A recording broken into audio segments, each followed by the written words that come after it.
Hello student, I am Sunita Jha. हम कर रहे हैं क्लास 7 मैथ्स का चैप्टर 10 अलजेब्रिक एक्सप्रेशन और ये हमारे वीडियो का पार्ट 6 है। स्टूडेंट, हम कर रहे हैं एक्सरसाइज 10.1 का क्वेश्चन 2। तो क्वेश्चन 2 हम स्टार्ट कर देते हैं। क्वेश्चन 2 में आपको करना है identify the term and their factor in the following expression. यहाँ जो एक्सप्रेशन दी गई है उसमें आपको टर्म और फैक्टर आइडेंटिफाई करनी है। Show term and factor by tree diagram, और टर्म और फैक्टर को ट्री डायग्राम बना के शो करिए। सिंपली यहाँ पे आपसे कहा जा रहा है कि आप ट्री डायग्राम बना के टर्म और फैक्टर्स फाइंड करिए। ठीक है, टर्म और फैक्टर की पहचान करिए। तो देखिए यहाँ पे मैंने सॉल्यूशन में ट्री डायग्राम लिख लिया है, क्योंकि हम ट्री डायग्राम बना के ही टर्म और फैक्टर शो कर रहे हैं। और मैंने क्या करा है, आपके a b c d e part है, तो हम क्या कर रहे हैं, ए बी सी पार्ट पहले कर लेते हैं, उसके बाद हम डी और ई पार्ट भी अगली स्लाइड में देख लेंगे।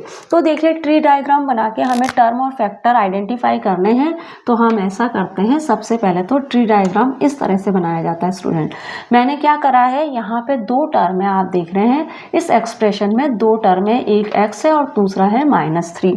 तो हम क्या करेंगे, यहाँ पे इस तरह से एक लाइन बनाएंगे और उसको दो पार्ट में डिवाइड कर देंगे। दो पार्ट मैंने इसलिए करे हैं क्योंकि यहाँ पे दो ही टर्म है। तो देखिए यहाँ पे x लिख दूंगी मैं और यहाँ लिख दूंगी -3।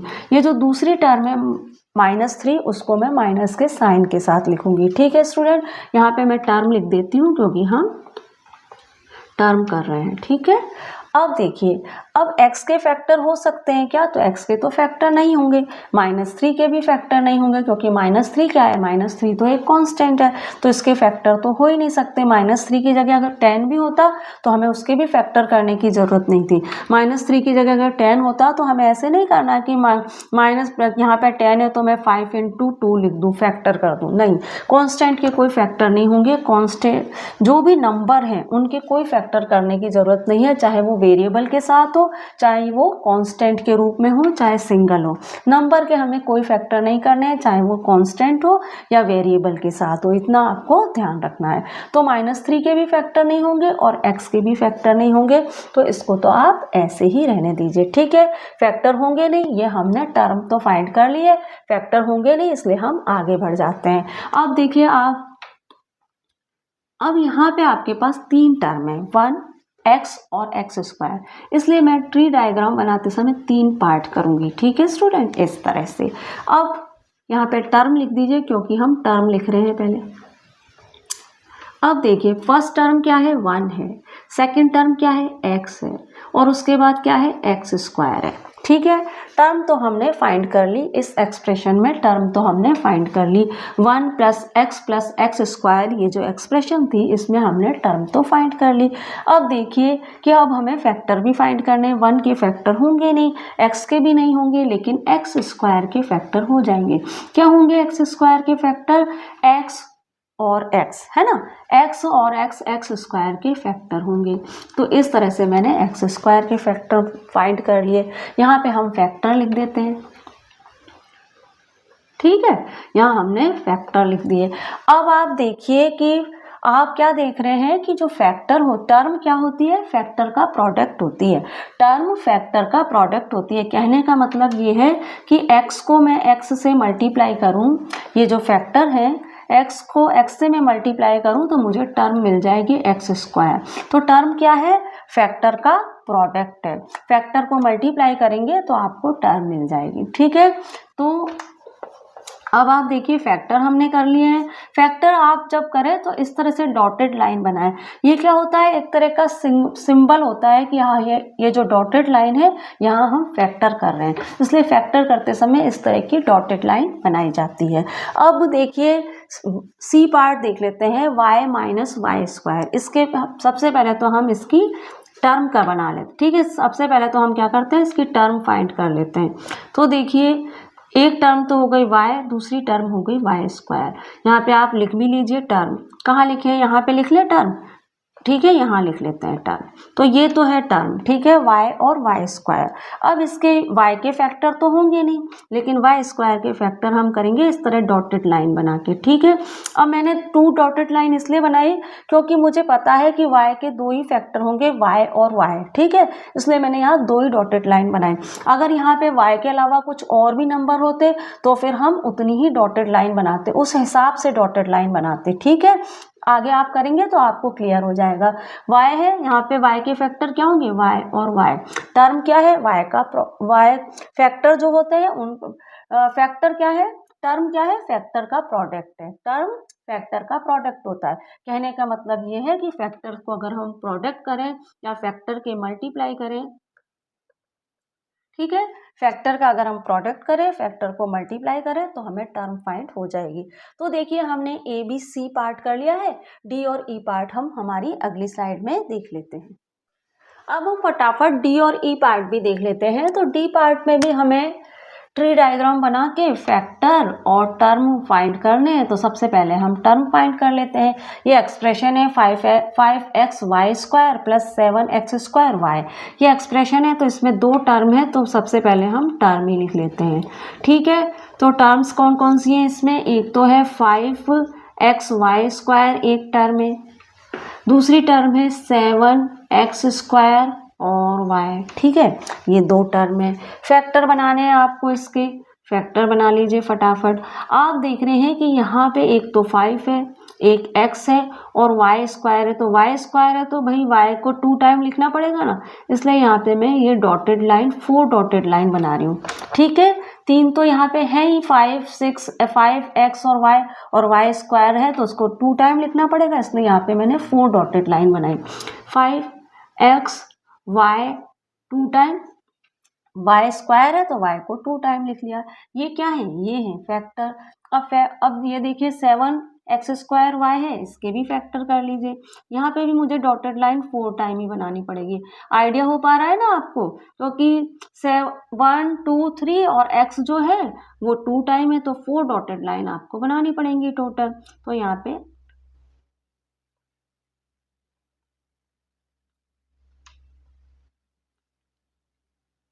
ठीक है, ये 7 लिख लीजिए, x² है तो x को 2 टाइम लिख लीजिए और y लिख लीजिए, हो गए फैक्टर। यहाँ लिख लीजिए कि फैक्टर से ये, ठीक है। अब ई पार्ट देख लेते हैं। यहाँ भी ट्री डायग्राम बनाना है। इस एक्सप्रेशन में 3 टर्म नजर आ रही हैं हमें, देख पा रहे हैं ना आप, -ab 2ab 2b² और -3a², इस तरह से 3 टर्म है इस एक्सप्रेशन में।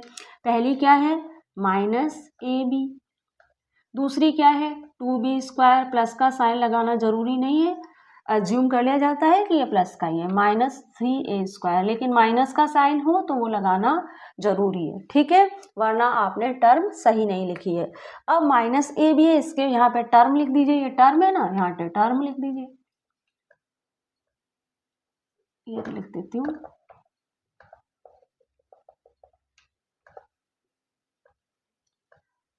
ठीक है, ये है हमारी टर्म्स, ठीक है। अब इसके फैक्टर कर लेते हैं।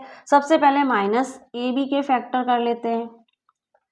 तो -ab के फैक्टर हम कुछ इस तरह से करेंगे स्टूडेंट, देखिए a और b, लेकिन यहाँ पे मुझे -1 भी लिखना होगा। -1 मैं क्यों लिख रही हूँ, क्योंकि अगर मैं यहाँ -1 नहीं लिखूंगी तो a और b को मैं मल्टीप्लाई करूंगी तो मुझे प्लस का a भी मिलेगा, ठीक है। a और b को मैं मल्टीप्लाई करूंगी तो मुझे प्लस का a भी मिलेगा, लेकिन मुझे माइनस का a भी चाहिए, इसलिए मैंने इसे -1 से मल्टीप्लाई किया है। यहाँ पे मैंने -1 भी लिखा है। अब मुझे माइनस का a भी मिल जाएगा, समझ पा रहे हैं ना आप। तो यहाँ पे आप इस तरह से -ab है तो फिर यहाँ पे -1 आप लिख सकते हैं माइनस का a भी लेने के लिए, ठीक है। अब आप इस वाली टर्म को भी देख लीजिए। यहाँ पे आप देख रहे हो कि मुझे 3 डॉटेड लाइन बनानी पड़ेगी, b² है और 2 है तो मुझे 3 डॉटेड लाइन बनानी है। तो यहाँ 2 लिख लीजिए, b² है तो b 2 टाइम लिखना है, ठीक है। इस तरह से हमने इसके फैक्टर कर लिए 2b² के। अब -3a² देख लीजिए, तो -3a² के फैक्टर कर लेते हैं। यहाँ पे भी मुझे 3 डॉटेड लाइन बनानी पड़ेगी, डॉटेड लाइन फैक्टर्स को ही शो करती हैं, ठीक है। तो देखिए अब -3 है तो मुझे -3 लिखना है, इस बात का खास ध्यान रखना है कि मुझे यहाँ -3 लिखना है, तभी फैक्टर के जब मैं प्रोडक्ट करूँगी तो मुझे -3a² मिलेगा, ठीक है। तो -3 लिख दिया, a लिखा और फिर वापस a लिख दिया। अब मैं इन सबको मल्टीप्लाई करूंगी तो मुझे -3a ही मिल जाएगा, ठीक है, क्योंकि टर्म क्या है, फैक्टर का प्रोडक्ट है, ठीक है। तो आप ध्यान रखिए कि जो प्रोडक्ट ये आ रहा है कि नहीं आ रहा है। अगर प्रोडक्ट ये आ रहा है तो इसका मतलब आपने फैक्टर सही किए हैं। अब यहाँ पे फैक्टर लिख दीजिए, ठीक है स्टूडेंट। तो क्वेश्चन 2 का हमने फर्स्ट पार्ट तो कर लिया है, अब हम सेकेंड पार्ट को भी देख लेते हैं। क्वेश्चन 2 का पार्ट 2 देख लेते हैं। Identify term and factor in the expression given below. यहाँ पे कहा गया है कि ये जो एक्सप्रेशन दी गई है A से H तक, इन एक्सप्रेशन में आपको टर्म और फैक्टर आइडेंटिफाई करने हैं। तो देखिए सॉल्यूशन में मैंने एक्सप्रेशन लिख दिए, टर्म लिख दिए, फैक्टर लिख दिए हैं। तो हम ऐसा करते हैं, टर्म और फैक्टर जल्दी से आइडेंटिफाई कर लेते हैं। तो एक्सप्रेशन A क्या है, -4x + 5, ये एक्सप्रेशन है। तो देखिए इसमें टर्म क्या है, -4x है और दूसरी टर्म है 5। अब यहाँ पे हमें फैक्टर निकालने हैं, तो देखिए फैक्टर क्या है, -4, -4x का फैक्टर हो गया -4, और 5 का फैक्टर 5 ही रहेगा। टर्म क्या होती है, टर्म होती है फैक्टर का प्रोडक्ट। तो फैक्टर को अगर हम मल्टीप्लाई कर दें, फैक्टर के अगर हम प्रोडक्ट कर दें तो हमें टर्म मिल जाएगी, क्योंकि टर्म होती है फैक्टर का प्रोडक्ट। तो मैंने फैक्टर को मल्टीप्लाई किया, उनके प्रोडक्ट करे तो हमें टर्म मिल गई, ठीक है स्टूडेंट। अब देखिए बी पार्ट देख लेते हैं। बी पार्ट में एक्सप्रेशन क्या है, -4x + 5y। तो -4x एक टर्म है, ठीक है, -4x एक टर्म है और 5y भी एक टर्म है। अब इसके फैक्टर कर लीजिए, -4 और x इसके फैक्टर हो गए और 5 और y 5y के फैक्टर हो गए, ठीक है। सी पार्ट देख लेते हैं, 5y + 3y²। तो देखिए टर्म है 5y और 3y² हमारी दूसरी टर्म है, ठीक है। अब इसके फैक्टर देख लीजिए, तो 5 और y इसके फैक्टर है, 3y² क्या है, y, y, ठीक है, ये फैक्टर हो गए। 3y² के फैक्टर क्या हो गए, 3, y, y। अब डी पार्ट देख लेते हैं, xy + 2x² और y²। तो देखिए xy एक टर्म है, ठीक है, 2x² और y दूसरी टर्म है। अब फैक्टर क्या है, x, y, और 2x² और y² के फैक्टर क्या है, 2x, x और y² के y, y। इस तरह से हमने हमारा ABCD पार्ट कर लिया है क्वेश्चन 2 के पार्ट 2 का। बाकी के पार्ट भी हम देख लेते हैं। ई पार्ट में एक्सप्रेशन है PQ + Q। तो देखिए भाई हमारे पास PQ + Q जो एक्सप्रेशन है, इसमें टर्म क्या है, एक टर्म है PQ, दूसरी टर्म है हमारे पास Q। इसके फैक्टर क्या है, इसके फैक्टर हैं P, Q, और Q का फैक्टर क्या होगा, सिर्फ Q ही होगा, ठीक है। टर्म क्या है, फैक्टर का प्रोडक्ट। तो जब हम फैक्टर के मल्टीप्लाई करेंगे तो हमें टर्म मिल जाएगी, ठीक है। अब आगे बढ़ते हैं, एफ पार्ट देख लीजिए। 1.2ab - 2.4b + 3.6a। अब आप टर्म देखिए, 1.2ab एक टर्म है, ठीक है, -2.4b एक टर्म है और +3.6a भी एक टर्म है। प्लस का साइन न लगाएं तो भी चलेगा और लगा देंगे तो भी कोई दिक्कत नहीं है, ठीक है। अब इसके फैक्टर देख लीजिए, 1.2, a, b -2.4, b। Second term के फैक्टर हो गए। थर्ड टर्म के फैक्टर होंगे 3.6, a, ठीक है। क्लियर है, बहुत सिंपल है। आगे बढ़ते हैं, 3/4x प्लस 1/4 ये हमारे पास टर्म है, तो फैक्ट ये हमारे पास एक्सप्रेशन है। इसमें टर्म क्या है, 3/4x एक टर्म है, और दूसरी टर्म क्या है हमारे पास 1/4, यही लिख दूं कॉमा लगा के। दूसरी टर्म है हमारे पास 1/4। तो इस एक्सप्रेशन में दो टर्म कौन सी हैं, 3/4x और 1/4 दो टर्म है हमारे पास। फैक्टर कर ले, 3/4 और कॉमा x, 3/4x के फैक्टर ये हो गए, और 1/4 के फैक्टर क्या होंगे, 1/4, ओनली 1/4 ही 1/4 के फैक्टर हो जाएंगे। ठीक है स्टूडेंट, चाहे तो आप इसे 1 से मल्टीप्लाई कर सकते हैं। ठीक है, आगे बढ़िए, h देख लेते हैं। 0.1 p square plus 0.2 q square ये एक्सप्रेशन है, इसमें आपको टर्म और फैक्टर फाइंड करने हैं। तो देखिए भाई, 0.1 p स्क्वायर एक टर्म है, दूसरी टर्म क्या है 0.2 q स्क्वायर, ये दूसरी टर्म है। अब इसके फैक्टर देख लीजिए, इसके फैक्टर हम कर रहे हैं यहाँ पे, देखो स्टूडेंट मिक्स ना हो जाए, है ना। इसके फैक्टर मैं यहाँ कर रही हूँ, तो देखिए आप 0.1 p स्क्वायर को मैं p कॉमा p लिख सकती हूँ। ठीक है, 0.1 p कॉमा p, ठीक है, आप इस तरह से लिख लीजिए, कॉमा लगा दीजिए, 0.1 के बाद भी कॉमा लगा दीजिए, फिर p लिखिए, फिर कॉमा लगाइए, फिर कॉमा p लिख दीजिए। मैं इसको मल्टीप्लाई करूंगी तो मुझे क्या मिलेगा, 0.1 मल्टीप्लाई p क्या मिलेगा मुझे, 0.1 p स्क्वायर मिल जाएगा। ठीक है, क्योंकि टर्म क्या होती है, फैक्टर का प्रोडक्ट होती है, तो फैक्टर का प्रोडक्ट ही तो मिल रहा है। फैक्टर क्या हुआ है, 0.1 कॉमा p, ये क्या हो गए, फैक्टर हो गए।